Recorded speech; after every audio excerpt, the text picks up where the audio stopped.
Friends, welcome to Pioneer Study Hub. Pioneer Study Hub में आपका स्वागत है। मैं नीरज कुमार और आज लेकर आए हैं साइंस के प्रश्नों को। इसमें जो भी आज प्रश्न होंगे ऑब्जेक्टिव प्रश्न होंगे और फिजिक्स, केमिस्ट्री और बायोलॉजी सभी प्रश्न होंगे।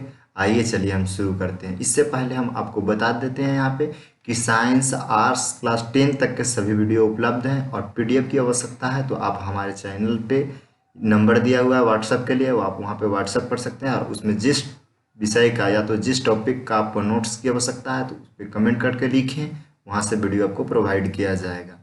आगे चलिए हम बताते हैं। और जो भी बच्चे 2021 में परीक्षा देने जा रहे हैं क्लास 10 की, वो भी इस चैनल को सब्सक्राइब कर लें और जो 2022 में भी देंगे उनके लिए भी अच्छा मौका है। पूर्ण रूप से यहाँ तैयारी कराई जा रही है। आप प्रीवियस ईयर के बच्चों से भी पूर्ण रूप से जानकारी ले सकते हैं कि यहाँ पे किस प्रकार से तैयारी कराई जा रही है। स्पेशल फोर्स यहाँ एक क्रैश कोर्स चल रहा है 2021 वाले बच्चों के लिए, जो कि सभी नोट्स उपलब्ध है और वहाँ से वीडियो भी देख सकते हैं।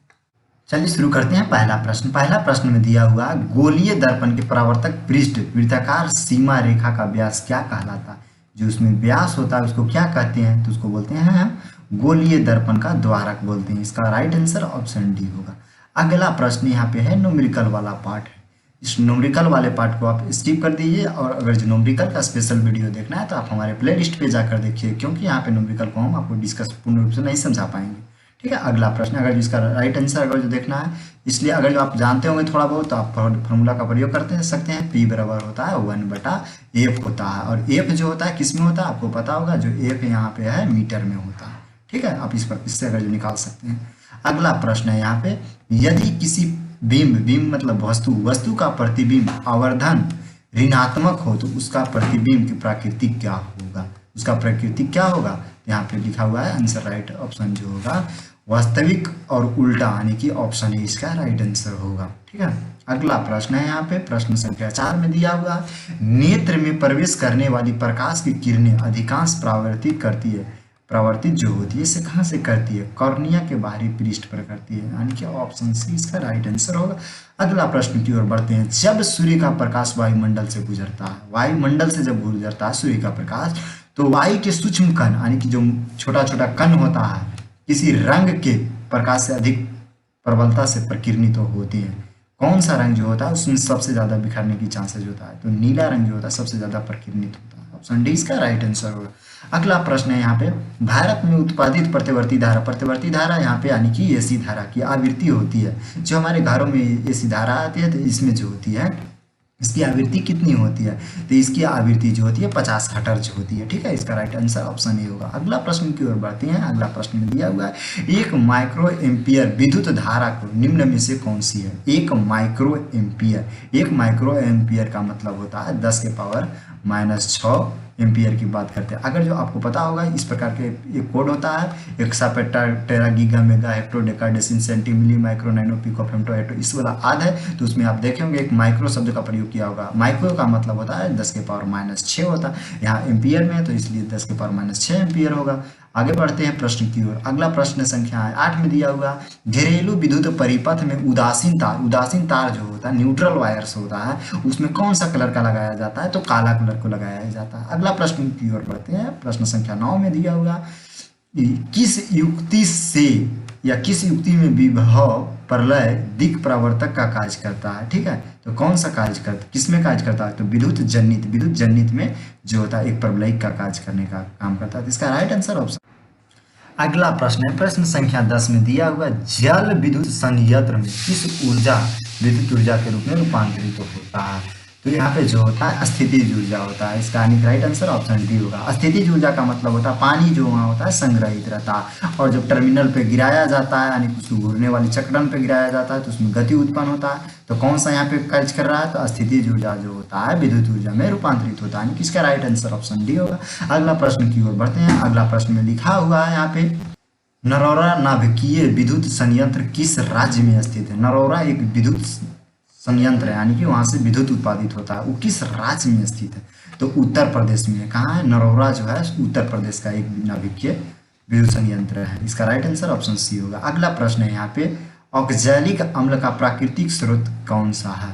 ऑक्जेलिक अम्ल का प्राकृतिक स्रोत कौन सा है? तो आपको पता होगा ऑक्जेलिक स्रोत इसका जो होता है टमाटर में पाया जाता है ऑक्जेलिक अम्ल। और आपको पता होगा कि टमाटर के जो बीज होता है यानी कि उसको जो बोलते हैं जो अंकुरित भाग होता है वो पचता नहीं, यानी कि वो जल्दी मतलब हमारे शरीर में डिजॉल्व यानी कि अवशोषित नहीं हो पाता है, इसलिए टमाटर को हम कम ही सेवन करें तो अच्छा है।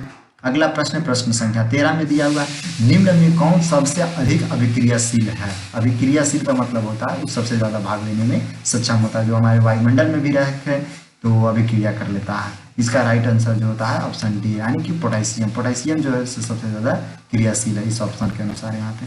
अगला प्रश्न है यहाँ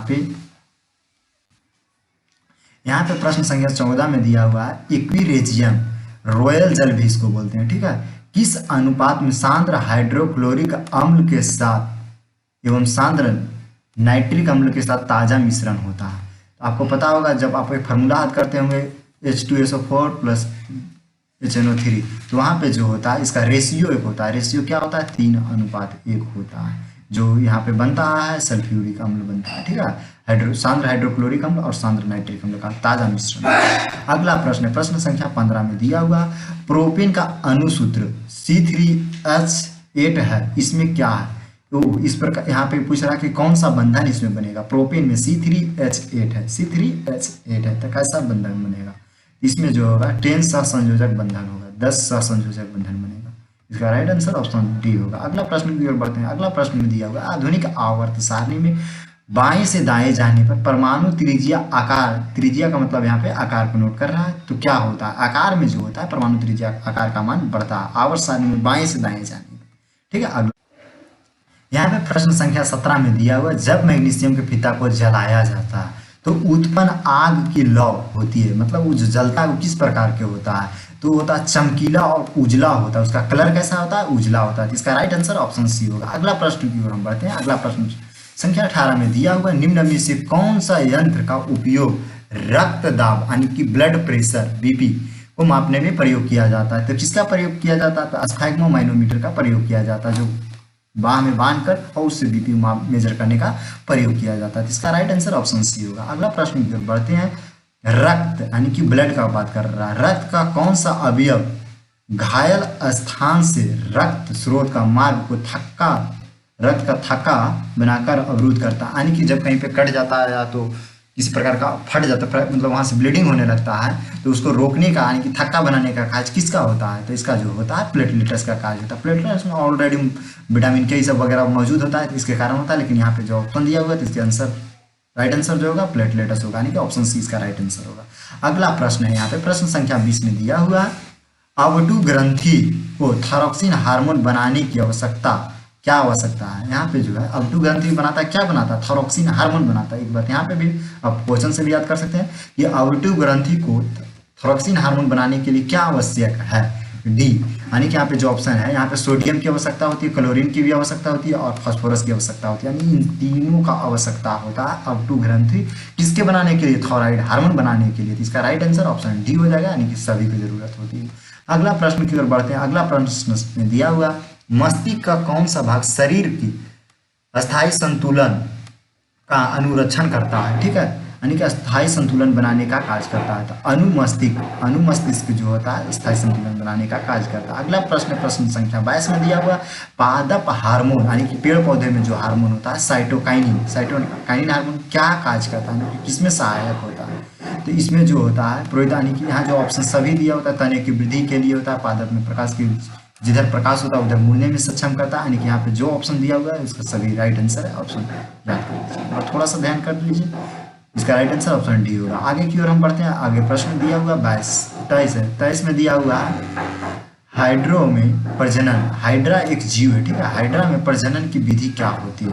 तो हाइड्रा में जो प्रजनन होती है वो मुकुलन विधि से होती है, यानी कि इसका राइट आंसर ऑप्शन सी होगा। आगे की ओर बढ़ते हैं। अगला प्रश्न है यहाँ पे पुष्प का कौन सा भाग परागकण बनता है? परागकण मतलब यानी कि रिप्रोडक्शन में भाग लेने का कार्य करता है, कौन सा भाग करता है? तो इसका जो होता है पुंकेसर होता है, पुंकेसर जो होता है वही भाग लेता है। अगला प्रश्न संख्या 25 में दिया हुआ है निम्न में से कौन मानव में मादा जनन तंत्र का भाग नहीं है? यानी कि मनुष्य में रिप्रोडक्शन में फीमेल के लिए कौन सा ऑर्गन जो है अंग है जो कास्ट नहीं है, यानी कि उसमें होबे ही नहीं करता, उपलब्ध नहीं होता।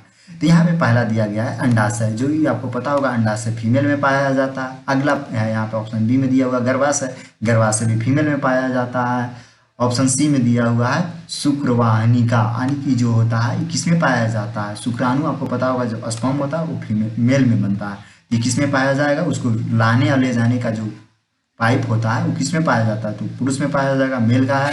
और अगला ऑप्शन दिया हुआ है डिम्ब वाहिनी जो होता है ये भी फीमेल में पाया जाता है। तो इसका राइट आंसर ऑप्शन सी होगा। और आगे देखते हैं क्या है, और खत्म होता है इसी पे। Thanks for watching this video. और पायोनियर में आपका यहाँ पे आकर सर्च कर सकते हैं, सभी वीडियो यहाँ पे उपलब्ध है। और आगे यहाँ पे इसका PDF की आवश्यकता है तो आप इस नंबर पे मैसेज कर सकते हैं, व्हाट्सएप पे मैसेज कीजिए या तो कांटेक्ट कर सकते हैं। Thanks for watching this video और दोस्तों के पास शेयर कीजिए।